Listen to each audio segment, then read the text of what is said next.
You wanted more Thor, and there it is. It's Thor: Love and Thunder. 5 years after Thor Ragnarok, he's back. We're going to do this without spoilers. Now, what you might think of as a spoiler, we may not think is a spoiler. So you may just want to come visit us after you've seen it. But we're going to talk about Thor, we think, in the unspoileriest way possible. Yes. You want more Thor? Here's Thor 4. And after all that, he reclaimed his title as the one and only Thor. Oh, spoke too soon. Yeah, so Thor is back. Jane is back, because she's on all the posters. And Christian Bale is the bad guy.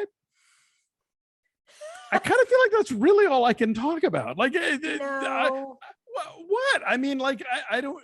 They team up and have adventures. Like, there's everything that happens in the plot to me felt like a spoiler. So when I reviewed it for the wrap, I was like, fuck it. There are spoilers. Stop reading now if you don't want to know. Thor and Jane, who's also Thor. Yes. She refers to herself as the mighty Thor. Yes. They have to team up and stop Gore from doing what he wants to do. Yes. Okay. We can say that. Okay. So I did not enjoy this movie, which I'm really, really bummed about because I love Thor Ragnarok. It's one of my absolute favorites in the MCU. This is also Taika Waititi directing here, and he co-wrote the script.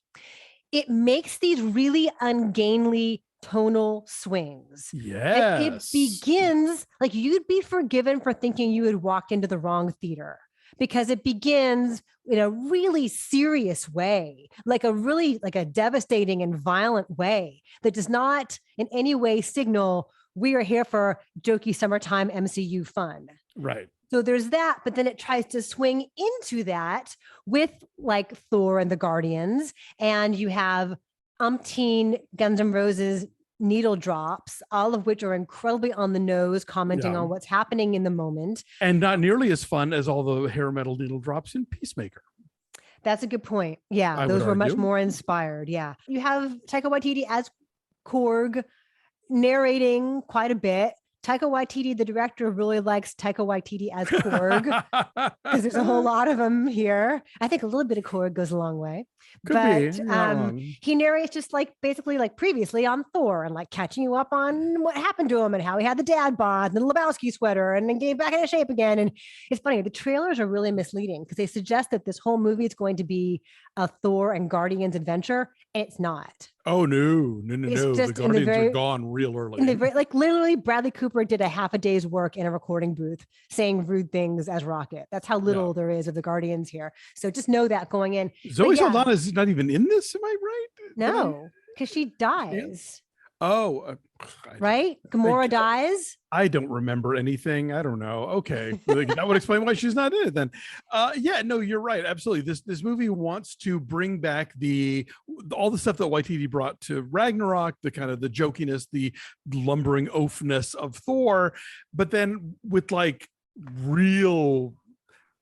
I mean, like we talk about life or death stakes in superhero movies, but I mean, like on a really granular level that is not served well by these veering back and forth from comedy to like I said, like things you would find in an Ingmar Bergman movie, basically. Oh no, it's and there's a whole section that is in black and white, which is gorgeous. It's absolutely gorgeous and stark and bleak and scary as shit. Like Christian Bale as a villain here is one of the more terrifying MCU villains.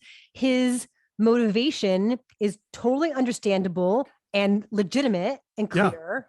I compared him to Killmonger in that he's one of those. Well, you do have a point. He's got a point. You see why he is the way he is, and Christian Bale brings everything he can to it, and he's one of the best parts of it. But he's in a totally different movie from like Guns N' Roses, like long-haired, jokey Thor.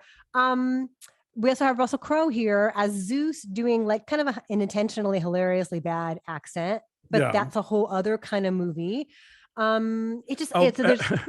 Parents taking children, be ready for the question, what's an orgy? Yeah, they mention orgies a lot. There's a lot of serious stuff involving children that is disturbing and seems like politically relevant, but also jarring within this context. Yeah, I mean, I think if you have like I mean, you're the parent, you would know better than I, but there were definitely points in the film where I thought, if I had like an 8-year-old who really loved the MCU, like I might think twice about this one. Gore is terrifying, and some of the stuff that happens in this thing it's legitimately very, very scary. But again, so it's very dark, and then it's very sad, and then it's goofy, and then there's the whole romance with Natalie Portman, and it just like lumbers back and forth and swings wildly. And what's so weird to me with this is that this is the same person who made Jojo Rabbit, a comedy about Hitler, a feel-good comedy about a kid whose best friend is Hitler. Like that's a tough tonal line to walk, and so he knows how to do that. I don't know that he did it that well either, but I point granted though, yes. Yeah. But here, maybe just got away from him. Maybe he's just trying to do too much. Maybe the success of Ragnarok made him set his sights even higher and larger. I don't know. All I know is that it did not work for me. From moment to moment, it did not have the cohesiveness of Thor Ragnarok. Yeah, I mean, like periodically, I mean, I think I like this a little better than you in that when I left the theater, I was kind of like, oh, that was okay. And then the more I sort of sat with it and realized, wait, and this tab does not fit into this slot, and it is jumping around like mad. I did like the Thor Jane relationship, like the flashbacks to sort of how it all fell apart. I thought that's actually one of the better parts of the movie and the best needle drop in the movie. But then like there's so many clunky lines about the nature of love, like they're trying to defend the title of the film. That was just like, oh God, just shut up and show, not tell. You know, they keep telling so much.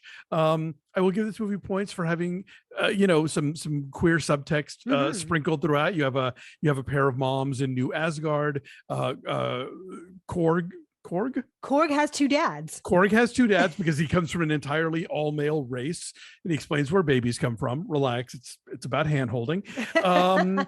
And frankly, I think there is something inherently queer about the fact that, two of Thor's exes kind of get together in this movie, namely Jane and his, the power of the hammer. And there's some really funny stuff involving jealousy and Mjolnir and Stormbreaker.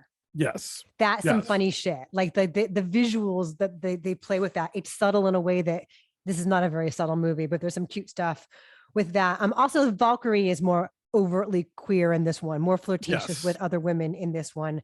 True. And then there's some cute little details. There's a nod to Cocktail in this movie that made me laugh out loud.